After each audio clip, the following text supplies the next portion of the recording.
आइए इसी प्रभु का वचन सीखने जा रहे हैं। आइए हम प्रभु का वचन सीखने के लिए जा रहे हैं। प्रार्थना करांगे। प्रार्थना करें। स्वर्गीय पिता, स्वर्गीय पिता, तेरा धन्यवाद करते हैं हम आपका धन्यवाद करते हैं। प्रभु जी, प्रभु जी अपने वचन को प्रकट करके दो, अपने वचन को प्रकट करके दो, साडे नाल गल करो हमारे साथ बात करें। प्रभु जी। प्रभु जी एक एक हृदय तेरे वचनों से खुल जाए। एक एक हृदय आपके वचन के लिए खुल जाए। प्रभु यीशु तेरा धन्यवाद करते हैं। प्रभु यीशु आपका धन्यवाद करते हैं। अपने वचन के द्वारा गल कर, अपने वचनों के द्वारा हम एक दूसरे से बात करेंगे। तेरा धन्यवाद आपका धन्यवाद प्रभु। होने दे तेरा वचन एक एक नाल गल करे प्रभु। अभी से लेकर आपका वचन आगे तक एक एक से बात करेंगे यीशु मसीह दे नाम च। यीशु मसीह के नाम से आमीन। आमीन। आइए ਅਸੀਂ प्रभु के वचनों के विच पढ़ांगे जबूरां की किताब उसका एक अध्याय ते ਉਹਦਾ एक वचन पढ़ांगे। आइए हम प्रभु के वचन में से पढ़ेंगे भजन की संगीता की किताब उसका एक अध्याय का एक वचन। ਧਨ ਹੈ ਉਹ ਮਨੁੱਖ ਜਿਹੜਾ ਦੁਸ਼ਟਾਂ ਦੀ ਮੱਤ ਉੱਤੇ ਨਹੀਂ ਚੱਲਦਾ, ਨਾ ਪਾਪੀਆਂ ਦੇ ਰਾਹ ਵਿੱਚ ਖੜਾ ਰਹਿੰਦਾ, ਨਾ ਮਖੌਲਿਆਂ ਦੀ ਜੁੰਡੀ ਵਿੱਚ ਬਹਿੰਦਾ ਹੈ। क्या ही धन्य है वो पुरुष जो दुष्टों की युक्ति पर नहीं चलता और न पापियों के मार्ग पर खड़ा होता और न ठट्ठों करने वालों की मंडली में बैठता है। इधर ਅਸੀਂ प्रभु के वचनों के विच पढ़िया आ, यहाँ पर हम प्रभु के वचन में से पढ़ रहे हैं। ਧੰਨ ਉਹ ਮਨੁੱਖ धन्य है वह पुरुष ਜਿਹੜਾ ਦੁਸ਼ਟਾਂ ਦੀ ਮੱਤ ਉੱਤੇ ਨਹੀਂ ਚੱਲਦਾ, जो दुष्टों की मत पर नहीं चलता, ਨਾ ਪਾਪੀਆਂ ਦੇ ਰਾਹ ਵਿੱਚ ਖੜਾ ਰਹਿੰਦਾ ਹੈ, ना पापियों के मार्ग में खड़ा रहता है, ਨਾ ਮਖੌਲੀਆਂ ਦੀ ਜੁੰਡੀ ਦੇ ਵਿੱਚ ਬਹਿੰਦਾ ਹੈ। ना मुखौल करने वालों की झुंडी में बैठता है। ਇਸ ਦਾ ਮਤਲਬ ਕੀ ਹੈ? इसका मतलब क्या है? ਜੋ ਪਰਮੇਸ਼ਰ ਦਾ ਭੈ ਮੰਨਦਾ ਹੈ, जो परमेश्वर का वह मानता है, ਜੋ ਪਰਮੇਸ਼ਰ ਦੇ ਵਚਨਾਂ ਨੂੰ ਸੁਣਦਾ ਆ, जो परमेश्वर के वचनों को सुनता है, ਜੋ ਪਰਮੇਸ਼ਰ ਦੇ ਵਚਨਾਂ ਦੇ ਅਨੁਸਾਰ ਚੱਲਦਾ ਆ, जो परमेश्वर के वचनों के अनुसार चलता है, ਉਹ ਹਰ ਤਰ੍ਹਾਂ ਦੇ ਲੋਕਾਂ ਦੇ ਕੋਲੋਂ ਅੱਡ ਰਹਿੰਦਾ ਹੈ। वह हर प्रकार के लोगों से अलग रहता है। ਕਿਉਂ? क्यों? ਕਿਉਂਕਿ ਦੁਸ਼ਟ ਦੀ ਮੱਤ ਜਿਹੜੀ ਆ ਉਹ ਬਹੁਤ ਹੀ ਬੁਰੀ ਹੁੰਦੀ ਹੈ। क्योंकि दुष्ट मनुष्य की मत बहुत ही बुरी होती है। ਦੁਸ਼ਟ ਦੀ ਮੱਤ ਦਾ ਮਤਲਬ ਆ ਵਸ ਦੇ ਘਰ ਨੂੰ ਉਜਾੜ ਦੇਣਾ। दुष्ट की मत का अर्थ है वास्तविक आपको उजाड़ देना। ਕਿਸ ਪ੍ਰਕਾਰ? किस तरह? ਕਿਉਂਕਿ ਦੁਸ਼ਟ ਦੋ ਭਰਾਵਾਂ ਦੇ ਵਿੱਚ ਪਾਟਕ ਪਾ ਦਿੰਦੇ ਆ। क्योंकि दुष्ट दो भाइयों के बीच में फाटक डाल देता है। ਪਤੀ ਪਤਨੀ ਵਿੱਚ ਪਾਟਕ ਪਾ ਦਿੰਦੇ ਆ, पत्नी पत्नी में फाटक डाल देता है ਔਰ ਮਾਂ ਬਾਪ ਦੇ ਵਿੱਚ ਫੁੱਟ ਪਾ ਦਿੰਦੇ ਆ। और माँ बाप में फाटक डाल देता है। ਇਸ ਲਈ ਦੁਸ਼ਟ ਦਾ ਕੰਮ ਕੀ ਆ? इसलिए दुष्ट का काम क्या है? ਇੱਕ ਦੂਸਰੇ ਨੂੰ ਪਾੜ ਕੇ ਰੱਖਣਾ। एक दूसरे को अलग कर देना। ਪਰਮੇਸ਼ਰ ਦਾ ਵਚਨ ਸਾਨੂੰ ਇੰਜ ਸਿਖਾਉਂਦਾ ਹੈ परमेश्वर का वचन हमें यह सिखाता है ਕਿ ਦੁਸ਼ਟਾਂ ਦੀ ਮੱਤ ਉੱਤੇ ਨਹੀਂ ਚੱਲਣਾ, कि दुष्टों की मत पर नहीं चलना, ਨਾ ਪਾਪੀਆਂ ਦੇ ਰਾਹ ਵਿੱਚ ਖੜੇ ਰਹਿਣਾ। ना पापियों के मार्ग में खड़े रहना है। ਪਾਪੀਆਂ ਦਾ ਮਾਰਗ ਨਾਸ਼ ਨੂੰ ਜਾਂਦਾ ਹੈ। पापियों का मार्ग तो नाश को जाता है। ਪਾਪੀਆਂ ਦੇ ਮਾਰਗ ਤੇ ਚੱਲਾਂਗੇ पापियों के मार्ग पर चलेंगे ਤਾਂ ਸਾਡਾ ਆਤਮਾ ਪ੍ਰਾਣ ਇੱਕ ਦਿਨ ਨਰਕ ਦੀ ਅੱਗ 'ਚ ਚਲੇ ਜਾਏਗਾ। तो हमारा आत्मा प्राण एक दिन नरक की आग में चला जाएगा। ਨਰਕ ਦੀ ਅੱਗ ਤੋਂ ਬਚਣਾ ਆ ਤਾਂ नरक की आग से बचना है तो ਅਸੀਂ ਪਾਪੀਆਂ ਦੇ ਰਾਹ ਵਿੱਚ ਖੜੇ ਨਹੀਂ ਰਹਿਣਾ। हमें पापियों के मार्ग में खड़े नहीं रहना है। ਪਾਪੀਆਂ ਦਾ ਮਾਰਗ ਇੰਨਾ ਮਾੜਾ ਹੀ ਕਿਉਂ ਹੈ? पापियों का मार्ग इतना माड़ा क्यों है? ਇੰਨਾ ਮਾੜਾ ਜਾਂ ਬੁਰਾ ਕਿਉਂ ਹੈ? इतना माड़ा या भयानक क्यों है? ਕਿਉਂਕਿ ਉਹ ਹਰ ਸਮੇਂ ਪਾਪ ਦੇ ਬਾਰੇ ਹੀ ਸੋਚਦੇ ਹੈ। क्योंकि वो हर समय पाप के बारे में सोचते रहते ਉਹਨਾਂ ਨੂੰ हैं। ਪਰਮੇਸ਼ਰ ਦਾ ਭੈ ਨਹੀਂ ਆ। उनको परमेश्वर का भय नहीं रहा। ਉਹਨਾਂ ਦੇ ਅੰਦਰ ਪਰਮੇਸ਼ਰ ਦਾ ਡਰ ਖਤਮ ਹੋ ਗਿਆ। उनके अंदर से परमेश्वर का डर बिल्कुल खत्म हो गया। ਉਹਨਾਂ ਨੇ ਸਰੀਰਕ ਜੀਵਨ ਨੂੰ ਹਮੇਸ਼ਾ ਦਾ ਜੀਵਨ समझ ਲਿਆ। वह शरीर के जीवन को भी हमेशा का जीवन मानते हैं। ਉਹ ਇਸ ਸਰੀਰ ਦੇ ਵਿੱਚ ਰਹਿ ਕੇ वह यह शरीर में रहकर ਉਹਨਾਂ ਨੂੰ ਅਗਲੇ ਜੀਵਨ ਦੇ ਬਾਰੇ ਕੋਈ ਪਤਾ ਨਹੀਂ ਆ। अपने अगले जीवन के बारे में उन्हें कुछ मालूम नहीं। ਉਹ ਇਸੇ ਜੀਵਨ ਦੇ ਵਿੱਚ ਹਰ ਤਰ੍ਹਾਂ ਦੇ ਪਾਪ ਦੇ ਵਿੱਚ ਖੁਸ਼ ਆ। वो इसी जीवन में हर प्रकार के पाप करने में खुश रहते ਇਸ हैं। ਲਈ ਜੋ ਪਰਮੇਸ਼ਰ ਦਾ ਵਚਨ ਸੁਣਦਾ ਆ, इसलिए जो परमेश्वर के वचन को सुनता है, ਜੋ ਪਰਮੇਸ਼ਰ ਦਾ ਭੈ ਮੰਨਦਾ ਆ, जो परमेश्वर का भय मानता है, ਜੋ ਵਚਨ ਨੂੰ ਉਹਦੇ ਤੋਂ ਡਰਦਾ ਔਰ ਕੰਬਦਾ ਆ, जो वचन से उसके वचन से डरता और कांपता है, ਉਹਦੇ ਲਈ ਇਹ ਪਰਮੇਸ਼ਰ ਦਾ ਵਚਨ ਹੈ। उसके लिए यह परमेश्वर का वचन है। ਉਹ ਪਾਪੀਆਂ ਦੇ ਰਾਹ ਵਿੱਚ ਖੜਾ ਨਾ ਰਵੇ, वह पापियों के मार्ग में ना खड़ा रहे, ਪਾਪੀਆਂ ਦੇ ਰਾਹ ਉੱਤੇ ਨਾ ਚੱਲੇ। पापियों के मार्ग में ना चले। ਹੁਣ ਪਾਪੀ ਕੌਣ ਆ? अभी पापी कौन है? आइए मरकस दी इंजील उसका 16 अध्याय 7 अध्याय उसका आइए हम मरकुस की इंजील में से पढ़ेंगे 21 वचन पढ़ लें। उसका 7 का 21।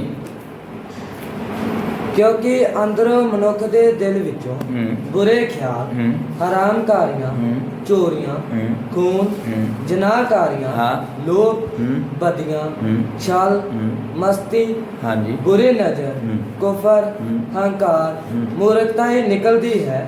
ਇਹ ਸਾਰੀਆਂ ਬੁਰੀਆਂ ਗੱਲਾਂ ਅੰਦਰੋਂ ਨਿਕਲਦੀਆਂ ਅਤੇ ਮਨੁੱਖ ਨੂੰ ਭ੍ਰਿਸ਼ਟ ਕਰਦੀਆਂ ਹਨ। ਹਾਂਜੀ क्योंकि भीतर से अर्थात मनुष्य के मन से बुरी बुरी चिंता, व्यभिचार, चोरी, हत्या, पर स्त्री गमन, लोभ, दुष्टता, छल, लुचपन, कुदृष्टि, निंदा, अभिमान और मूर्खता निकलती है। ये सब बुरी बातें भीतर से ही निकलती हैं और मनुष्य को अशुद्ध करती हैं।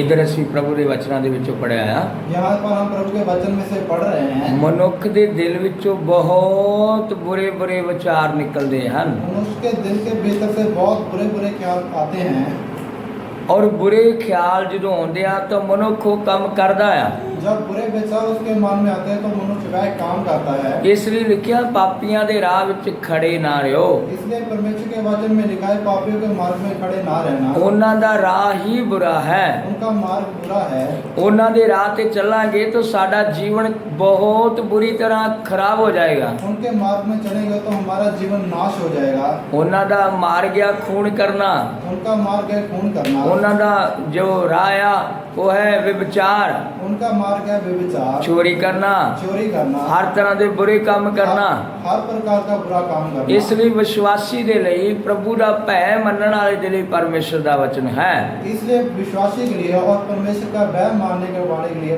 प्रभु का वचन है ਉਸ ਦੇ ਲਈ ਵਚਨ ਕੀ ਹੈ उसके लिए क्या वचन है ਉਹਦੇ ਲਈ ਵਚਨ ਹੈ ਤੂੰ ਪਾਪੀਆਂ ਦੇ ਰਾਹ ਵਿੱਚ ਖੜੇ ਨਹੀਂ ਰਹਿਣਾ उसके लिए वचन है कि तू पापियों के मार्ग में खड़ा ना रहे ਅਗਲਾ ਉਧਰ ਆਇਆ ਤੂੰ ਮਖੌਲਿਆਂ ਦੀ ਜੁੰਡੀ ਵਿੱਚ ਨਹੀਂ ਬਹਿਣਾ अगले में हम देखते हैं कि तू मखौले की झुंडी में मत बैठ ਮਖੌਲ ਵੀ ਕਰਾਂਗੇ अगर किसी से मखौल करेंगे ਔਰ ਮਖੌਲ ਕਰਾਂਗੇ ਤਾਂ ਅਸੀਂ ਭ੍ਰਿਸ਼ਟ ਹੋ ਜਾਵਾਂਗੇ मखौल करने से हम भ्रष्ट होंगे ਇਸ ਲਈ ਇਹ ਸਾਨੂੰ ਸਮਝ ਲੱਗਣੀ ਆ इसलिए हमें यह समझ लगना ਕਿ चाहिए ਅਸੀਂ ਪਰਮੇਸ਼ਰ ਦੇ ਲੋਕ ਆ कि हम परमेश्वर के लोग हैं ਅਸੀਂ ਪਰਮੇਸ਼ਰ ਦਾ ਭੈ ਮੰਨਣਾ ਆ हम परमेश्वर का भय मानना है ਅਸੀਂ ਉਹਦੇ ਰਾਹਾਂ ਤੇ ਚੱਲਣਾ ਆ हमें उसके मार्ग में चलना है ਲੋਕਾਂ ਨੂੰ ਸਾਡੇ ਬਾਰੇ ਕੁਝ ਬੋਲਣ ਲਈ ਮੌਕਾ ਨਾ ਮਿਲੇ और लोगों को हमारे बारे में कुछ बोलने का मौका नहीं देना ਬਹੁਤ ਸਾਰੇ ਲੋਕ ਫਿਰ ਬਹੁਤ ਬੁਰੀਆਂ ਬੁਰੀਆਂ ਗੱਲਾਂ ਕਰਦੇ ਨੇ बहुते लोग हमारे बारे में बुरी बुरी बातें सोचते हैं ਸਾਰੀ ਦੁਨੀਆ ਬੁਰਾ ਕੰਮ ਕਰੇ अभी दुनिया बुरा काम करे ਲੇਕਿਨ ਇੱਕ ਵਿਸ਼ਵਾਸੀ ਦੇ ਅੰਦਰ ਛੋਟਾ ਜਿਹਾ ਵੀ ਗਲਤੀ ਆ ਜਾਵੇ लेकिन एक विश्वासी के अंदर अगर छोटी सी भी गलती आ जाए ਸਭ ਲੋਕ ਉਹਦਾ ਬਹੁਤ ਤਗੜਾ ਸ਼ੂ ਬਣਾ ਲੈਂਦੇ ਆ बहुत से लोग उसका बहुत बड़ा इशू बना लेते हैं ਕੀ ਕਹਿੰਦੇ ਆ क्या बोलते ਇਹ हैं ਤੇ ਰੱਬ ਨੂੰ ਮੰਨਦੇ ਆ यह तो रब को जात मानते हैं ਇਹ ਤੇ ਰੱਬ ਦੀ ਬੰਦਗੀ ਕਰਦੇ ਆ यह तो परमेश्वर की भक्ति करते हैं ਇਸ ਲਈ ਇਹਨਾਂ ਨੂੰ ਇਹ ਕੰਮ ਨਹੀਂ ਕਰਨਾ ਚਾਹੀਦਾ इसलिए हमें यह काम नहीं करना चाहिए ਕਿਉਂ क्यों ਸਾਰੀ ਦੁਨੀਆ ਜੋ ਮਰਜ਼ੀ ਕਰੇ सारी दुनिया जो चाहे करे ਲੇਕਿਨ ਸਾਨੂੰ ਇਹ ਸਮਝ ਲੱਗਣੀ ਹੈ लेकिन हमें यह समझ लगनी है ਅਸੀਂ ਐਸੇ ਲੋਕਾਂ ਦੇ ਨਾਲ ਕਦੀ ਨਹੀਂ ਬੈਠਣਾ हमें ऐसे लोगों के साथ कभी नहीं बैठना ਇਸ चाहिए ਲਈ ਪ੍ਰਭੂ ਦੇ ਵਚਨਾਂ ਦੇ ਵਿੱਚੋਂ ਅੱਗੇ ਹੋਰ ਪੜਾਂਗੇ ਦੂਸਰਾ ਕਰੰਥੀਆ 6 ਦੇ 14 ਵਚਨ इसलिए हम प्रभु के वचन में से आगे पढ़ेंगे दूसरा ग्रंथ उसका 6 है उसका 14 वचन अविश्वासियों के साथ आसमान जुए में ना जुटो क्योंकि धार्मिकता और अधर्म का मेल जो नहीं यह ज्योति और अंधकार की क्या संगति ਤੁਸੀਂ ਬੇਪਰਤੀਤਿਆਂ ਨਾਲ ਅਣਸਾਵੇ ਨਾ ਜੁਟੋ ਕਿਉਂ ਜੋ ਧਰਮ ਅਤੇ ਕੁਧਰਮ ਵਿੱਚ ਕੀ ਸਾਂਝ ਹੈ ਹਾਂ ਜਾਂ ਚਾਨਣ ਦਾ ਹਨੇਰੇ ਨਾਲ ਕੀ ਮੇਲ ਹੈ ਇਧਰ ਲਿਖਿਆ यहाँ पर लिखा है ਤੁਸੀਂ ਬੇਪਰਤੀਤਿਆਂ ਦੇ ਨਾਲ ਇਨਸਾਵੇਂ ਨਾ ਜੁੱਤੋ तुम जो प्रतीत नहीं करते उनसे अनसावा ना जुटे ਉਹਦੇ ਨਾਲ ਪਰਮੇਸ਼ਰ ਦੇ ਵਿਅਕਤੀ ਦਾ ਕੋਈ ਮੇਲ ਨਹੀਂ ਹੈ उनके साथ परमेश्वर का व्यक्ति का कोई मेल नहीं ਉਹ ਵਿਸ਼ਵਾਸੀ ਹੈ वह विश्वासी है ਉਹ ਅੰਧ ਵਿਸ਼ਵਾਸੀ ਹੈ जो लोग वह अंधविश्वासी है ਉਹ ਬੁਰਾ ਭਲਾ ਬੋਲ ਸਕਦੇ ਆ, वो बुरी भली बातें कर सकते हैं, ਲੇਕਿਨ ਵਿਸ਼ਵਾਸੀ ਇਹੋ ਜਿਹੀਆਂ ਗੱਲਾਂ ਨਹੀਂ ਕਰ ਸਕਦਾ। लेकिन विश्वासी के लिए यह बातें नहीं है। ਇਸ ਲਈ ਲਿਖਿਆ ਤੁਸੀਂ ਬੇਪਰਤੀਤਿਆਂ ਦੇ ਨਾਲ ਅਨਸਾਵੇਂ ਨਾ ਜੁੱਤੋ, इसलिए लिखा है तुम बेप्रतीतों से अनसावे मत जुटो, ਕਿਉਂ ਜੋ ਧਰਮ ਤੇ ਇੱਕ ਧਰਮ ਵਿੱਚ ਕੀ ਸਾਂਝ ਆ। क्योंकि धर्म और को धर्म में क्या सांझ है। ਜੋ ਵਿਸ਼ਵਾਸੀ ਆ जो विश्वासी है ਉਹ ਧਰਮੀ ਆ, वह धर्मी है, ਉਹ ਧਰਮ ਦੇ ਪਰਮੇਸ਼ਰ ਦੇ ਨਾਲ ਚੱਲਦਾ ਆ, वह धर्मी परमेश्वर के साथ साथ चलता है, ਉਹਦੇ ਅੰਦਰ ਧਰਮ ਆ ਵਸਿਆ ਆ, उसके अंदर धर्म आ बसा है, ਉਹ ਹੁਣ ਧਰਮੀ ਬਣ ਚੁੱਕਾ ਆ। वह अब धर्मी बन गया है, ਹੁਣ ਉਹ ਪਰਮੇਸ਼ਰ ਦਾ ਭੈ ਮੰਨਦਾ ਆ, वह अब परमेश्वर का भय मानता है, ਇਸ ਲਈ ਹੁਣ ਉਹਦੇ ਲਈ ਚੰਗਾ ਨਹੀਂ ਆ। इसलिए अब उसके लिए अच्छा नहीं है। ਉਹ ਕਿਸੇ ਦੇ ਨਾਲ ਵੀ ਬੇਪਰਤੀਤੇ ਦੇ ਨਾਲ ਨਾ ਜੁੱਤੇ, वह किसी बेप्रतीत से अनसावा जुटे, ਉਹਦੇ ਨਾਲ ਕੋਈ ਦੋਸਤੀ ਨਹੀਂ ਆ, उसके साथ कोई दोस्ती नहीं, ਕੋਈ ਵੀ ਉਹਦੇ ਨਾਲ ਐਸੀ ਸਾਡੀ ਗੂੜਤਾ ਨਹੀਂ ਆ। उसके साथ ऐसी हमारी कोई भी सांझ नहीं है। ਅਸੀਂ ਉਹਨੂੰ ਪਿਆਰ ਕਰਦੇ ਆ, उससे हम प्यार करते हैं, ਅਸੀਂ ਚਾਹੁੰਦੇ ਉਹ ਨਰਕ ਦੀ ਅੱਗ ਤੋਂ ਬਚ ਜਾਏ, हम चाहते हैं उसका जीवन नरक की आग से बच जाए, ਉਹ ਬੁਰੇ ਮਾਰਗ ਤੋਂ ਮੁੜ ਆਵੇ, वह बुरे मार्ग से लौट आए, ਲੇਕਿਨ ਅਸੀਂ ਉਹਦੇ ਨਾਲ ਅਨਸਾਵੇਂ ਨਹੀਂ ਜੁੱਤਦੇ, लेकिन हम उसके साथ अनसावे नहीं जुटते, ਉਹਦੇ ਵਰਗਾ ਕੰਮ ਨਹੀਂ ਕਰਦੇ। उसके ऐसे काम नहीं करते। ਕਿਉਂ? क्यों? ਕਿਉਂਕਿ ਪਰਮੇਸ਼ਰ ਦਾ ਭੈ ਸਾਡੇ ਅੰਦਰ ਆਇਆ ਹੈ। क्योंकि परमेश्वर का भय हमारे अंदर आ गया है, ਇਸ ਲਈ ਸਾਨੂੰ ਸਮਝ ਲੱਗਣੀ ਹੈ इसलिए हमें समझ लगनी है ਅਸੀਂ ਕਰਨਾ ਕੀ ਹੈ। हमें क्या करना चाहिए। ਜ਼ਬੂਰਾਂ ਦੀ ਕਿਤਾਬ ਉਹਦਾ 1 ਅਧਿਆਇ ਤੇ ਉਹਦਾ 3 ਵਚਨ ਪੜ੍ਹੇ। ये प्रभु के वचन से पढ़ेंगे भजन संगीतों की किताब 1 अध्याय उसका 3 वचन। ਉਹ ਤਾਂ ਉਸ ਬ੍ਰਿਕਸ਼ ਵਰਗਾ ਹੋਵੇਗਾ ਜੋ ਪਾਣੀ ਦੀਆਂ ਨਦੀਆਂ ਉੱਤੇ ਲਾਇਆ ਹੋਇਆ ਹੈ, ਦੋ ਤੋਂ ਪੜ੍ਹ ਦਈਏ। 2 अध्याय ਪਰ ਉਹ ਯਹੋਵਾ ਦੀ ਭਵਿਸ਼ਤਾ ਵਿੱਚ ਮਗਨ ਰਹਿੰਦਾ ਅਤੇ ਦਿਨ ਰਾਤ ਉਸ ਦੀ ਭਵਿਸ਼ਤਾ ਉੱਤੇ ਧਿਆਨ ਕਰਦਾ ਹੈ। इधर लिखा जो प्रभु के पीछे चलता है यहाँ पर क्या लिखा है, जो परमेश्वर के पीछे चलता है वो यहोवा दी भविष्यता दे विच मगन रहंदा है। वह तो यहोवा की विस्तार में ही प्रसन्न रहता है, वो रात दिन ਉਹਦੇ ਤੇ ਧਿਆਨ ਕਰਦਾ है, वो दिन रात उसी पर ध्यान लगाता ਉਹਦੇ है, ਕੋਲ ਕੋਈ फालतू टाइम नहीं ਆ। उसके बाद और क्या व्यर्थ सामान नहीं है। ਇਸ ਲਈ ਉਸ ਦੇ ਕੋਲ ਕੋਈ ਐਸਾ ਸਮਾਂ ਨਹੀਂ ਜਿਹਦੇ ਵਿੱਚ ਉਹ ਬਾਜ਼ਾਰ ਘੁੰਮਣ ਲਈ ਜਾਵੇ ਜਾਂ ਇੱਧਰ ਉੱਧਰ ਚਲੇ ਜਾਵੇ। उसके पास ऐसा कोई भी सामान नहीं जिसमें वह बाजार चला जाए, जहाँ कहीं अगल बगल में चला जाए। ਉਹਦੇ ਲਈ ਕੋਈ ਪਾਰਟੀ ਵਗੈਰਾ ਘੁੰਮਣ ਦੇ ਲਈ ਨਹੀਂ ਆ। उसके लिए कोई पार्टी करने का सामान नहीं है। ਉਹਦੇ ਲਈ ਇੱਕ ਹੀ ਪ੍ਰਭੂ ਦਾ ਵਚਨ ਹੈ, उसके लिए एक ही परमेश्वर का वचन है, ਉਹ ਰਾਤ ਦਿਨ वह रात दिन ਯਹੋਵਾ ਦੀ ਭਵਿਸ਼ਤਾ ਦੇ ਵਿੱਚ ਮਗਨ ਰਹਿੰਦਾ ਹੈ। यहोवा की विस्तार में प्रसन्न रहता है। ਉਹ ਕਿਹੋ ਜਿਹਾ ਹੈ? वह कैसा होगा? ਉਹ ਐਸੇ ਬਿਰਸ਼ ਵਰਗਾ ਹੈ वह वैसे वृक्ष के समान है ਜਿਹਦੀ ਜੜ ਨਦੀ ਦੇ ਉੱਤੇ ਲੱਗੀ ਹੈ। जिसकी जड़ नदियों के किनारे में लगी हुई है। ਕਿਹੜਾ ਬਿਰਸ਼ ਨਦੀ ਦੇ ਕਿਨਾਰੇ ਤੇ ਹੈ? जो वृक्ष नदी के किनारे पर लगा हुआ है। ਇਸ ਦਾ ਮਤਲਬ ਕੀ ਆ? इसका अर्थ क्या है? ਉਹਦੇ ਪੱਤੇ ਕਦੀ ਨਹੀਂ ਕਮਲਾਉਂਦੇ, उसके पत्ते कभी मुरझाते नहीं, ਉਹਦੇ ਪੱਤਿਆਂ ਦਾ ਰੰਗ ਨਹੀਂ ਬਦਲਦਾ, उसके पत्तों का कभी रंग नहीं बदलता, ਉਹਦੇ ਉੱਤੇ ਧੁੱਪ ਦਾ ਅਸਰ ਨਹੀਂ ਹੁੰਦਾ, उसके ऊपर धूप का भी असर नहीं ਉਹ ਤੇ पड़ता। ਠੰਡੀ ਛਾਂ ਦਿੰਦਾ ਹੈ वह तो ठंडी छाया देता है ਔਰ ਰੁੱਤ ਸਿਰ ਆਪਣਾ ਫਲ ਵੀ ਦਿੰਦਾ ਹੈ। और अपनी रुचि के अनुसार अपना फल देता है। ਇਸ ਲਈ इसलिए ਜੋ ਪ੍ਰਭੂ ਦੇ ਮਗਰ ਚੱਲਦੇ ਆ, जो परमेश्वर के मार्ग में चलते हैं, ਜਿਨ੍ਹਾਂ ਨੇ ਤੋਬਾ ਕਰ ਲਈ, ਬਪਤਿਸਮਾ ਲੈ लिया, जिन्होंने तौबा किया, बपतिस्मा लिया है, ਜਿਨ੍ਹਾਂ ਨੇ ਪਵਿੱਤਰ ਆਤਮਾ ਦਾ ਦਾਨ ਪਾ ਲਿਆ, जिसने पवित्र आत्मा का दान पा लिया है, ਜੋ ਪ੍ਰਭੂ ਦੇ ਵਚਨ ਦੇ ਅਨੁਸਾਰ ਅਲੱਗਤਾਈ ਵਿੱਚ ਰਹਿੰਦੇ ਹਨ, जो परमेश्वर के वचन के अनुसार अलगताई में रहते हैं, ਉਹਨਾਂ ਦੇ ਲਈ ਪਰਮੇਸ਼ਰ ਦੇ ਵਚਨ ਦੀ ਆਗਿਆ ਹੈ। उनके लिए परमेश्वर के वचन की आज्ञा है। आज्ञा की है? आज्ञा क्या है? ना दुष्टां ਦੀ ਮੱਤ ਉੱਤੇ ਚੱਲਣਾ, ना दुष्टों की मत पर चलना, ਨਾ ਪਾਪੀਆਂ ਦੇ ਰਾਹ ਵਿੱਚ ਖੜੇ ਰਹਿਣਾ, ना पापियों के मार्ग में खड़े रहना, ਨਾ ਮਖੌਲੀਆਂ ਦੀ ਜੁੰਡੀ ਦੇ ਵਿੱਚ ਬਹਿਣਾ। ना मखौले की झुंडी में बैठना। ਉਹ ਮਖੌਲ ਇੱਕ ਦੂਸਰੇ ਨੂੰ ਕਿਉਂ ਕਰਦੇ ਆ? वह एक दूसरे को क्यों मखौल करते हैं? ਉਹ ਪਰਮੇਸ਼ਰ ਨੂੰ ਨਹੀਂ ਜਾਣਦੇ। वह परमेश्वर को नहीं जानते। ਅਸੀਂ ਵੀ ਉਹਨਾਂ ਵਰਗੇ ਕੰਮ ਕਰਾਂਗੇ ਤਾਂ हम उनके जैसे काम करेंगे तो ਅਸੀਂ ਤਾਂ ਪਰਮੇਸ਼ਰ ਨੂੰ ਜਾਣਦੇ ਆ, हम तो परमेश्वर को जानते हैं। ਅਸੀਂ ਤੇ ਉਹਨਾਂ ਨੂੰ ਰੋਕਣਾ ਆ, हमें उनको हटाना है, ਅਸੀਂ ਤੇ ਉਹਨਾਂ ਨੂੰ ਸਾਰੀਆਂ ਬੁਰੀਆਂ ਚੀਜ਼ਾਂ ਤੋਂ ਰੋਕਣਾ ਆ। हमें उनको हर प्रकार की बुरी बात से हटाना है। ਇਸ ਲਈ ਸਾਨੂੰ ਤੇ ਪਤਾ ਆ, इसलिए हमें मालूम है, ਉਹਨਾਂ ਨੂੰ ਕੋਈ ਪਤਾ ਨਹੀਂ ਆ। उनको कुछ मालूम नहीं, ਉਹ ਅਣਜਾਣੇ ਦੇ ਵਿੱਚ ਇਹ ਕੰਮ ਕਰ ਰਹੇ ਆ। वह अनजाने में ये काम कर रहे ਇਸ हैं। ਲਈ ਅਸੀਂ ਉਹਨਾਂ ਦੇ ਦੇ ਨਾਲ ਨਹੀਂ ਜਾਣਾ, इसलिए हमें उनके साथ नहीं मिलना है, ਉਹਨਾਂ ਦੇ ਕੰਮਾਂ ਦੇ ਵਿੱਚ ਸ਼ਾਮਲ ਨਹੀਂ ਹੋਣਾ। उनके कामों में शामिल नहीं होना है। ਅਸੀਂ ਉਹਨਾਂ ਨੂੰ ਧਰਮ ਦੇ ਕੰਮਾਂ 'ਚ ਸ਼ਾਮਲ ਕਰਨਾ ਹੈ। हमें उन्हें धर्म के कामों में लाना है, ਅਸੀਂ ਉਹਨਾਂ ਨੂੰ ਪਰਮੇਸ਼ਰ ਦੇ ਬਾਰੇ ਦੱਸਣਾ ਹੈ। हमें उन्हें परमेश्वर के बारे में बताना है। ਔਰ ਜੇ ਉਹ ਸੱਚੇ ਦੋਸਤ ਆ ਤੇ ਉਹਨਾਂ ਨੂੰ ਬੁਰੇ ਮਾਰਗ ਤੋਂ ਹਟਾ ਕੇ ਲੈ ਕੇ ਆਉਣਾ ਹੈ। अगर वो हमारे सही दोस्त है तो हमें उन्हें बुरे मार्ग से हटाना ਜੇ है। ਅਸੀਂ ਉਹਨਾਂ ਨੂੰ ਸੱਚਾ ਪਿਆਰ ਕਰਦੇ ਹਾਂ ਤੇ ਉਹਨਾਂ ਨੂੰ ਬਚਾਉਣਾ ਹੈ। अगर हम उन्हें से सच्चा प्यार करते हैं तो हमें उन्हें बचाना है। ਇਹ ਸਾਡੇ ਅੰਦਰ ਇੱਕ ਚੰਗੀ ਸੋਚ ਹੋਣੀ ਚਾਹੀਦੀ ਹੈ। जय हमारे अंदर अच्छी सोच होनी चाहिए। ਕੋਈ ਨਸ਼ਾ ਕਰਦਾ ਹੈ ਤਾਂ ਨਸ਼ੇ ਤੋਂ ਉਸ ਨੂੰ ਹਟਾਉਣਾ। कोई नशा करता है तो नशे से हटाना है। ਜੇ ਕੋਈ ਗਲਤ ਕੰਮ ਕਰਦਾ ਉਹਦੇ ਤੋਂ ਉਹਨੂੰ ਹਟਾਉਣਾ। अगर कोई गलत काम करता है तो उस गलत काम से उसे हटाना है। ਉਹਨੂੰ ਕੋਈ ਪਤਾ ਨਹੀਂ ਆ, उसे कुछ मालूम ਉਹ नहीं, ਪਰਮੇਸ਼ਰ ਨੂੰ ਜਾਣਦਾ ਨਹੀਂ ਆ, वह परमेश्वर को नहीं ਉਹਨੂੰ जानता, ਧਰਮ ਦੇ ਬਾਰੇ ਗਿਆਨ ਨਹੀਂ ਆ। उसको धर्म के बारे में ज्ञान ਇਸ नहीं, ਲਈ ਉਹਨੂੰ ਧਰਮ ਦੇ ਬਾਰੇ ਸਿਖਾਉਣਾ ਆ, इसलिए हमें उसे धर्म के बारे में सिखाना है। ਉਹਨੂੰ ਇਹ ਸਿਖਾਉਣਾ ਆ। उसे यह सिखाना है। ਸਾਰੀ ਦੁਨੀਆ ਦੀਆਂ ਜਿੰਨੀਆਂ ਵੀ ਬਹੁ ਬੇਟੀਆਂ ਨੇ, ਭੈਣਾਂ ਨੇ, ਉਹ ਸਾਰੀਆਂ ਹੀ ਸਾਡੀਆਂ ਭੈਣਾਂ ਨੇ। सभी दुनिया में जितनी भी बहनें हैं वो हमारी बहनें हैं। ਇਸ ਲਈ ਕਿਸੇ ਦੇ ਨਾਲ ਵੀ ਬੁਰੀ ਨਜ਼ਰ ਨਾਲ ਨਹੀਂ ਵੇਖਣਾ।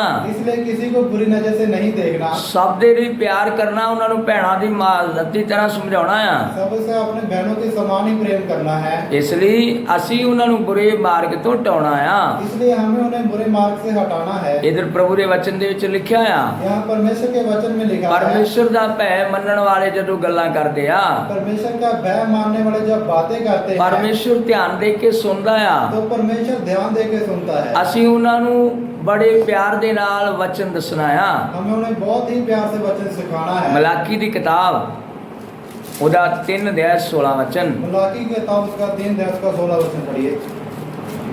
तब यहोवा का भय मानने वालों ने आपस में बातें की और यहोवा ध्यान देकर उनकी सुनता था, और जो यहोवा का भय मानते और उसके नाम का सम्मान करते थे उनके सुमन के निमित्त उसके सामने एक पुस्तक लिखी जाती थी।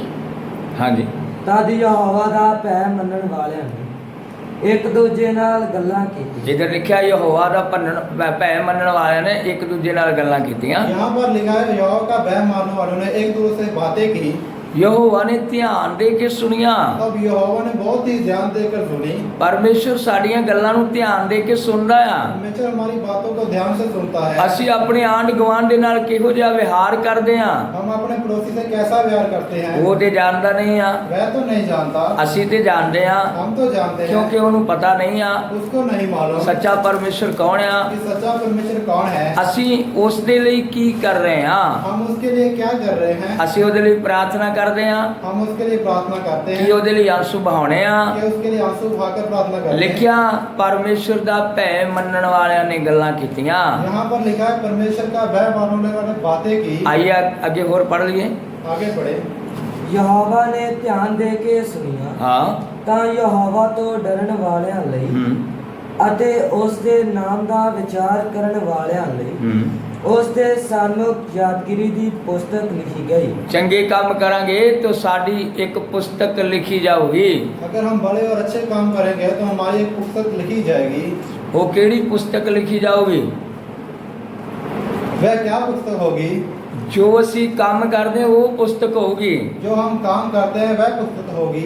ਅਸੀਂ ਕਿਸੇ ਲਾਲਚ ਦੇ ਲਈ ਕੰਮ ਨਹੀਂ ਕਰਦੇ। हम किसी लालच से काम नहीं करते।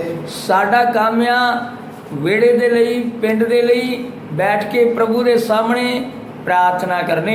हमारा काम है अपने आस-पास के लोगों के लिए, अपने गांव के लिए प्रार्थना करना। परमेश्वर ध्यान दे के वेख रहा है। परमेश्वर बहुत ही ध्यान से देखता है। ਅਸੀਂ ਉਹਨਾਂ ਲਈ ਕੀ ਕਰਦੇ ਆ? हम उनके लिए क्या करते हैं? ਦੋਸ਼ ਲਾਉਣਾ ਛੋਟੀ ਗੱਲ ਆ। दोष लगाना तो बहुत छोटी बात है। ਦੋਸ਼ ਲਾ ਕੇ ਅਸੀਂ ਕਵਾਂਗੇ ਤਾਂ ਹਟਦੇ ਹੀ ਨਹੀਂ ਆ। दोष लगाकर हम बोलते हैं जय तो नहीं हटते। ਇਸ ਲਈ ਦੋਸ਼ ਨਹੀਂ ਲਾਉਣਾ, इसलिए हमें दोष नहीं लगाना। ਉਹਨਾਂ ਲਈ ਪ੍ਰਾਰਥਨਾ ਕਰਨੀ ਆ, उनके लिए प्रार्थना करना है। ਉਹਨਾਂ ਦੇ ਕੋਲ ਬੈਠਣਾ ਆ, उनके पास बैठना है। ਉਹਨਾਂ ਨੂੰ ਸਮਝਾਉਣਾ ਆ। उनको समझाना है, ਉਹਨਾਂ ਵਰਗੇ ਕੰਮ ਨਹੀਂ ਕਰਨੇ। उनके जैसे काम नहीं करने। ਉਹਨਾਂ ਨੂੰ ਸਮਝਾ ਕੇ ਪਰਮੇਸ਼ਰ ਦੇ ਵਚਨ ਦੇ ਅਨੁਸਾਰ ਉਹਨਾਂ ਦਾ ਪੂਰਾ ਜੋ ਬੁਰਾ ਸੁਭਾਅ ਬਦਲਣਾ ਹੈ।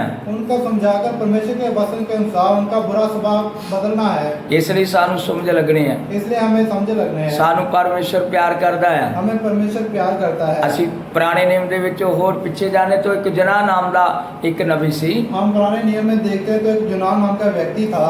ਉਸਨੇ ਪਰਮੇਸ਼ਰ ਨੇ ਉਸ ਨੂੰ ਬੋਲਿਆ ਜਾ ਨੈਣਵਾ ਦੇ ਸ਼ਹਿਰ ਨੂੰ ਜਾ, ਉੱਥੇ ਜਾ ਕੇ ਮੇਰੀਆਂ ਗੱਲਾਂ ਦੱਸ ਕੇ ਆ। परमेश्वर ने उससे कहा कि नीनवा शहर में जा, उनसे मेरी बातें बता। ਔਰ ਨੈਣਵਾ ਸ਼ਹਿਰ ਦੇ ਵਿੱਚ ਜਾ ਕੇ और ਨੈਣਵਾ ਸ਼ਹਿਰ ਦੇ ਵਿੱਚ ਜਾ ਕੇ ਮੇਰੀ ਬਾਰੇ ਲੋਕਾਂ ਨੂੰ ਦੱਸ ਕੇ ਆ। और नीनवा शहर में जाकर मेरे बारे में लोगों को बता।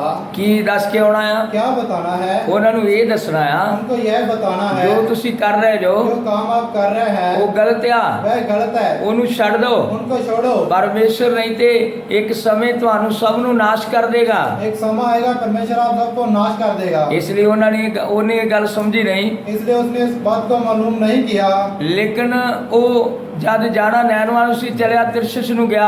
वह उसे जाना तो नीनवा में था, लेकिन वह तिरछिश की ओर निकल पड़ा। ਇਸੇ ਤਰ੍ਹਾਂ ਅਸੀਂ ਵੀ ਕਰਦੇ ਆ। इसी तरह हम करते हैं। ਜਿੱਧਰ ਲੋਕ ਸਾਡੇ ਲਾਗੇ ਆਂਢ ਗੁਆਂਢ ਰਹਿੰਦੇ ਆ, जहाँ पर हमारे पास आस पड़ोस में लोग रहते हैं, ਉਧਰ ਜਾ ਕੇ ਉਹਨਾਂ ਨੂੰ ਪਿਆਰ ਨਹੀਂ ਵਿਖਾਉਂਦੇ, उधर जाकर हम उनको प्यार नहीं ਉਹਨਾਂ सिखाते, ਨੂੰ ਜਾ ਕੇ ਵਚਨ ਨਹੀਂ ਬੋਲਦੇ। उनको वचन नहीं सिखाते। ਅਸੀਂ ਦੂਸਰੇ ਪਿੰਡ ਦੂਰ ਜਾ ਕੇ ਬੋਲਾਂਗੇ। हम दूसरे गांव में जाकर बोलते हैं। ਜਿਹੜੇ ਆਂਢ ਗੁਆਂਢ ਦੇ ਲੋਕ ਉੱਤੇ ਨਾਸ਼ ਹੋ ਰਹੇ ਆ, जो आस पड़ोस के लोग हैं वो तो नाश हो रहे हैं। ਇਸ ਲਈ ਉਹਨਾਂ ਲੋਕਾਂ ਨੂੰ ਦੱਸਣਾ ਸਾਡੇ ਲਈ ਬਹੁਤ ਜ਼ਰੂਰੀ ਆ। इनके उन लोगों को बताना हमारे लिए बहुत ही जरूरी है। ਇਸ ਲਈ ਜਨਾਂ ਤੋਂ ਪਰਮੇਸ਼ਰ ਖੁਸ਼ ਨਹੀਂ ਹੋਇਆ, इसलिए जुनाह से परमेश्वर प्रसन्न नहीं, ਉਹਨੂੰ ਉਧਰੋਂ ਫਿਰ ਵਾਪਸ ਮੋੜਿਆ, उधर से फिर उसे वापस बुलाया, ਉਹਨੂੰ ਨੈਣਵਾ ਦੇ ਲੋਕਾਂ ਦੇ ਕੋਲ ਪਹੁੰਚਾਇਆ। उसको नीनवा शहर में बचाया। ਉਧਰ ਨੈਣਵਾ ਦੇ ਵਿੱਚ ਜਾ ਕੇ ਉਸਨੇ ਲੋਕਾਂ ਨੂੰ ਪਰਮੇਸ਼ਰ ਦਾ ਪ੍ਰਚਾਰ ਕੀਤਾ। उधर नीनवा शहर में जाकर उसने परमेश्वर के वचन का प्रचार किया। ਜਦ ਨੈਣਵਾ ਦੇ ਵਿੱਚ ਪ੍ਰਚਾਰ ਕੀਤਾ, जब नीनवा में प्रचार किया ਬਹੁਤ ਸਾਰੇ ਲੋਕਾਂ ਨੇ ਪਰਮੇਸ਼ਰ ਦੇ ਉੱਤੇ ਵਿਸ਼ਵਾਸ ਕਰ ਲਿਆ। तो बहुत सारे लोगों ने परमेश्वर के ऊपर विश्वास किया। ਉਹਨਾਂ ਨੇ ਤੱਪੜ ਪਾ ਕੇ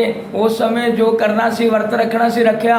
उन्होंने उस समय जो तपड़ डालकर जो व्रत रखाकर प्रार्थना की, ਉਹਨਾਂ ਦੀ ਸੁਣੀ ਗਈ। उनकी सुनी। ਪਰਮੇਸ਼ਰ ਨੇ ਮਾਫ ਕਰ ਦਿੱਤਾ। परमेश्वर ने उनको क्षमा किया। ਪਰਮੇਸ਼ਰ ਨੇ ਉਹਨਾਂ ਨੂੰ ਬਖਸ਼ ਦਿੱਤਾ। परमेश्वर ने उनको क्षमा किया। ਇਹ ਨਬੀ ਅਜੇ ਵੀ ਇਹ ਗੱਲ ਸੋਚਣ ਡਿਆ ਆ यह नबी अभी भी यह बात सोच रहा है ਕਿ ਸ਼ਾਇਦ ਇਹਨਾਂ ਨੂੰ ਮਾਫ ਕੀਤਾ ਹੀ ਨਹੀਂ ਆ, कि अभी इनको माफ नहीं किया, ਸ਼ਾਇਦ ਇਹਨਾਂ ਨੂੰ ਪਰਮੇਸ਼ਰ 40 ਦਿਨਾਂ ਦੇ ਬਾਅਦ ਨਾਸ਼ ਕਰੇਗਾ। कि अभी परमेश्वर इनको 40 दिन के बाद नाश कर डालेगा। ਇਹਨੇ ਲਾਗੇ ਹੀ ਇੱਕ ਛੋਟਾ ਜਿਹਾ ਛੱਪਰੀ ਪਾ ਕੇ ਇਹ ਬੈਠ ਗਿਆ।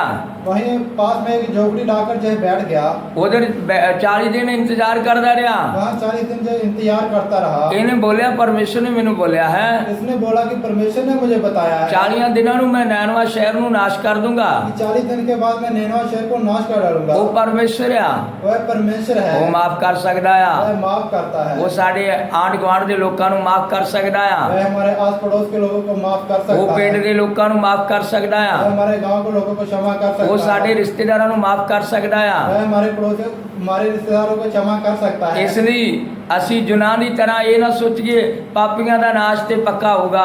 इसलिए हम जुनाह की तरह यह मत सोचे कि धर्मियों का नाश तो पक्का होगा, ਇਸ ਲਈ ਨਹੀਂ ਹੁੰਦਾ, इसलिए नहीं होगा, ਕਿਉਂਕਿ ਉਹ ਪਰਮੇਸ਼ਰ ਕਿਸੇ ਦਾ ਨਾਸ਼ ਨਹੀਂ ਚਾਹੁੰਦਾ। क्योंकि वह परमेश्वर नहीं चाहता कि किसी का नाश हो, ਉਹ ਚਾਹੁੰਦਾ ਸਾਰੇ ਮਨੁੱਖ ਬਚਾਏ ਜਾਣ, वह चाहता कि सभी मनुष्य बचाए जाएं, ਉਹ ਸੱਤ ਦੇ ਗਿਆਨ ਤੱਕ ਪਹੁੰਚ वह ਜਾਣ। सत्य के ज्ञान तक पहुंचे। ਇਸ ਲਈ ਜੁਨਾਨ ਨੇ ਛਪੜੀ ਉਧਰ ਬਣਾ ਲਈ, इसलिए जुनाह ने उधर झोपड़ी डाली, ਉਧਰ ਛਪੜੀ ਬਣਾ ਕੇ ਤੇ ਬੈਠਾ ਰਿਹਾ। उधर झोपड़ी में छपड़ी डालकर बैठा रहा। ਉਧਰ ਇੱਕ ਛੋਟੀ ਜੀ ਵੇਲ ਉੱਗੀ। उधर एक छोटा पौधा होगा, ਉਹ ਸਾਰਾ ਪੌਦਾ ਜਿਹੜਾ ਸੀ ਦਿਨਾਂ ਦੇ ਵਿੱਚ ਹੀ 2-4 ਦਿਨਾਂ ਦੇ ਵਿੱਚ ਉਹਦੀ ਪੂਰੀ ਛਪੜੀ ਦੇ ਉੱਤੇ ਫੈਲ ਗਿਆ।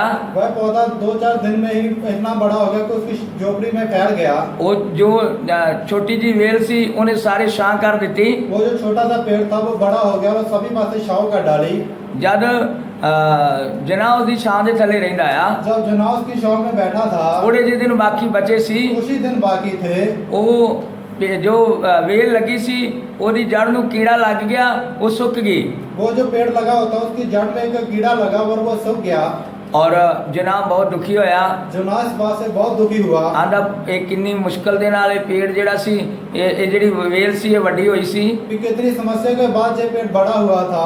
ਇਹ ਜੋ ਵੇਲ ਸੀ ਇਹਨੂੰ ਮੈਂ ਪਾਣੀ ਪਾਇਆ ਕੁਝ ਵੀ ਕੀਤਾ ਇਹਦੀ ਰਖਵਾਲੀ ਕੀਤੀ ਇੰਨੀ ਵੱਡੀ ਹੋਈ इस पेड़ की मैंने देखभाल की और ये बड़ा हो गया ਔਰ ਇਹ ਵੇਲ ਸੁੱਕ ਗਈ ਆ। और ये पेड़ सूख गया है। ਮੈਨੂੰ ਬਹੁਤ ਦੁੱਖ ਲੱਗਾ ਆ। मुझे बहुत ही दुख हुआ। ਪਰਮੇਸ਼ਰ ਜਿਹੜਾ ਉਹ ਬੋਲਣੇ ਲੱਗਾ।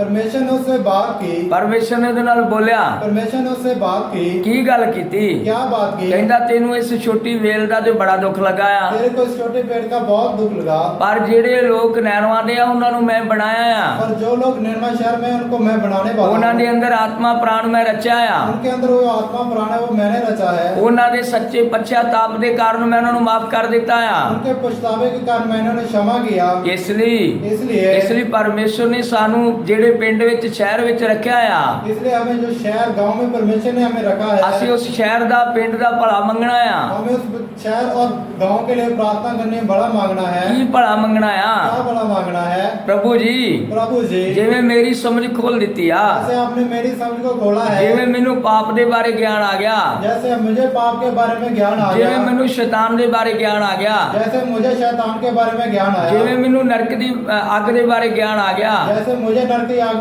में ज्ञान आया, ਪ੍ਰਭੂ ਜਿਵੇਂ ਮੈਨੂੰ ਤੇਰੇ ਬਾਰੇ ਗਿਆਨ ਆ ਗਿਆ प्रभु जैसे मुझे आपके बारे में ज्ञान आया, ਜਦ ਤੂੰ ਆਪਣੇ ਆਪ ਨੂੰ ਮੇਰੇ ਉੱਤੇ ਪ੍ਰਗਟ ਕਰ ਦਿੱਤਾ जब आप मुझे अपने आप को मेरे ऊपर प्रकट किया, ਪ੍ਰਭੂ ਇਸੇ ਹੀ ਤਰ੍ਹਾਂ इसी तरह ਤੂੰ ਮੇਰੇ ਪਿੰਡ ਦੇ ਲੋਕਾਂ ਤੇ ਪ੍ਰਗਟ ਕਰ ਦੇ मेरे गांव के लोगों को अपने आप को प्रकट कर, ਮੇਰੇ ਰਿਸ਼ਤੇਦਾਰਾਂ ਦੇ ਉੱਤੇ ਪ੍ਰਗਟ ਕਰ ਦੇ। मेरे रिश्तेदारों पर अपने आप को प्रकट कर। ਇਸ ਲਈ ਪ੍ਰਭੂ ਦੇ ਵਚਨ 'ਚ ਲਿਖਿਆ इसलिए परमेश्वर के वचन में लिखा है, ਧੰਨ ਉਹ ਮਨੁੱਖਿਆ धन्य वह पुरुष ਜੋ ਪ੍ਰਭੂ ਨੂੰ ਜਾਣਦਾ ਆ जो प्रभु को जानता है, ਉਹ ਬੁਰੇ ਲੋਕਾਂ ਵਰਗੇ ਕੰਮ ਨਹੀਂ ਕਰਦਾ वो बुरे लोगों जैसे काम नहीं करता, ਉਹ ਉਹਨਾਂ ਦੇ ਰਾਹ 'ਚ ਖੜਾ ਹੋ ਕੇ ਉਹਨਾਂ ਵਰਗੇ ਕੰਮ ਨਹੀਂ ਕਰਦਾ। वह उनके मार्ग में खड़ा होकर उनके जैसे काम नहीं करता, ਇਸ ਲਈ ਉਹ ਉਹਨਾਂ ਨੂੰ ਢਾਉਂਦਾ ਆ वह उनको हटाता है, ਉਹਨਾਂ ਦੇ ਜੀਵਨ ਦੇ ਵਿੱਚ ਪਰਮੇਸ਼ਰ ਦੇ ਵਚਨ ਦੇ ਕੰਮ ਉਹ ਵਿਖਾਉਂਦਾ ਆ उनके जीवन में परमेश्वर के वचन के काम दिखाता है, ਆਪਣਾ ਜੀਵਨ ਉਹਨਾਂ ਸਾਹਮਣੇ ਰੱਖਦਾ ਆ अपना जीवन उनके सामने रखता है, ਜਿਹੜਾ ਬਦਲਿਆ ਹੋਇਆ ਜੀਵਨ ਆ। जो बदला हुआ जीवन ਇਸ ਲਈ है। ਜੇ ਸਾਡਾ ਜੀਵਨ ਬਦਲ ਗਿਆ इसलिए हमारा जीवन अगर बदल ਜੇ गया, ਸਾਨੂੰ ਪਰਮੇਸ਼ਰ ਦੇ ਵਚਨ ਦੀ ਸਮਝ ਲੱਗੀ ਆ अगर हमें परमेश्वर के वचन की समझ आ गई है, ਤੇ ਸਾਨੂੰ ਪਰਮੇਸ਼ਰ ਨੇ ਭਲੇ ਲਈ ਤਿਆਰ ਕੀਤਾ ਹੈ। तो हमें परमेश्वर के बड़े काम करने के लिए तैयार किया ਅਸੀਂ है। ਪਰਮੇਸ਼ਰ ਦੇ ਭਲੇ ਕੰਮ ਕਰਨੇ ਆ। हमें परमेश्वर के भले काम करने ਅਸੀਂ हैं। ਲੋਕਾਂ ਦੇ ਲਈ ਬੈਠ ਕੇ ਪ੍ਰਭੂ ਦੇ ਸਾਹਮਣੇ ਥੋੜੀ ਦੇਰ ਪ੍ਰਾਰਥਨਾ ਕਰਨੀ ਆ। हमें लोगों के लिए परमेश्वर के आगे बैठ के कुछ समय के लिए प्रार्थना करनी ਸਾਡਾ है। ਮਨ ਟੁੱਟਣਾ ਆ हमारा हृदय टूटना है, ਜਿਵੇਂ ਆਪਣੇ ਭੈਣ ਭਰਾਵਾਂ ਲਈ ਟੁੱਟਦਾ ਆ, जैसे अपने बहन भाइयों के लिए टूटता है, ਜਿਵੇਂ ਆਪਣੇ ਰਿਸ਼ਤੇਦਾਰਾਂ ਦੇ ਲਈ ਟੁੱਟਦਾ ਆ। जैसे अपने रिश्तेदारों के लिए टूटता है। ਉਹਨਾਂ ਨੂੰ ਯਾਦ ਕਰਕੇ ਥੋੜੀ ਦੇਰ ਬੈਠ ਕੇ ਰੋਣਾ ਆ। उनको भी याद करके थोड़ी देर बैठ कर रोना है। ਪ੍ਰਭੂ ਇਹਨਾਂ ਨੂੰ ਮਾਫ ਕਰ ਦੇ, प्रभु इनको क्षमा कर, ਇਹ ਜਾਣਦੇ ਨਹੀਂ ਆ वह नहीं जानते ਇਹ ਐਸੇ ਐਸੇ ਕੰਮ ਕਰਦੇ ਆ। ये कैसे कैसे काम करते हैं। ਇਹੋ ਜਿਹੇ ਕੰਮ ਕਰਨ ਵਾਲਿਆਂ ਦੇ ਲਈ ਬਹੁਤ ਵੱਡੀ ਇੱਕ ਸਜ਼ਾ ਨਰਕ ਦੀ ਆਗਿਆ। इनके ऐसे काम करने वाले के लिए भयानक सजा है जो नरक की आग है। ਇਸ ਲਈ ਪ੍ਰਭੂ ਕੋਈ ਵੀ ਨਰਕ ਦੀ ਅੱਗ 'ਚ ਨਾ ਜਾਏ। इसलिए परमेश्वर कोई भी नरक की आग में ना जाए। ਆਈਏ ਪ੍ਰਾਰਥਨਾ ਕਰਾਂਗੇ। आइए हम प्रार्थना करें। स्वर्गीय पिता स्वर्गीय पिता, ਤੇਰਾ ਧੰਨਵਾਦ ਕਰਦੇ ਹਾਂ हम आपका धन्यवाद करते ਤੇਰੇ हैं ਵਚਨ ਦੇ ਲਈ। आपके वचन के ਤੇਰਾ लिए। ਵਚਨ ਲੋਕਾਂ ਨਾਲ ਗੱਲ ਕਰੇ आपका वचन लोगों से बात करें। ਯਿਸੂ ਮਸੀਹ ਦੇ ਨਾਮ 'ਚ प्रभु यीशु मसीह के नाम है। आमीन। आमीन।